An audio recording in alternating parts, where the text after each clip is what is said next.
Une chose est sûre, c'est qu'on ne peut pas parler de vente panique. Dans cette station-service sur l'avenue Prince-Inouye, c'est comme si la menace d'une grève générale n'existait pas. Non, on ne sait pas du tout. Vous n'êtes pas au courant du tout? Non, du tout. Et ça vous inquiète maintenant que vous savez ou pas?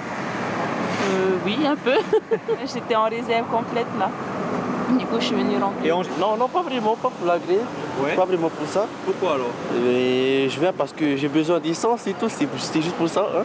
Les salariés ici ont tout de même remarqué le passage de quelques clients prévoyants.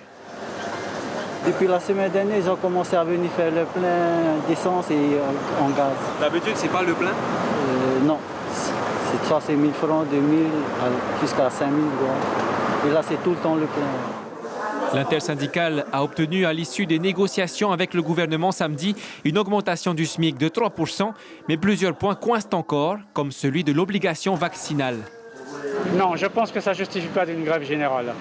Mais je crois qu'il doit y avoir d'autres moyens de trouver un compromis pour aider les gens qui ne veulent pas se faire vacciner. Ils ont le droit de ne pas se faire vacciner. Comme à chaque fois, l'impact de cette grève pourrait être bien plus important dans les îles. L'inquiétude, elle est là parce que nous, des îles, on est pénalisés au niveau du fuel, au niveau de la nourriture, surtout qu'on est desservis. Bon, Riata, c'est tout près. Je pense à ceux des Tuamotu, je pense à ceux qui sont encore un peu plus loin. Et bon, je pense qu'il va falloir faire attention. Mais c'est surtout au commerce que ce mouvement pourrait faire mal. Le moment est très mal choisi selon Guy Loussan, porte-parole de la Fédération générale des commerces qui représente 160 entreprises et plus de 2000 salariés. Les caisses sont vraiment pratiquement vides, d'autant plus que ça y est, pour la plupart qui ont contracté un PGE en 2020, commencent à payer. Donc la situation en termes de trésorerie n'est pas du tout bonne. Les commerces les plus impactés seront ceux qui étaient considérés comme non essentiels pendant le confinement.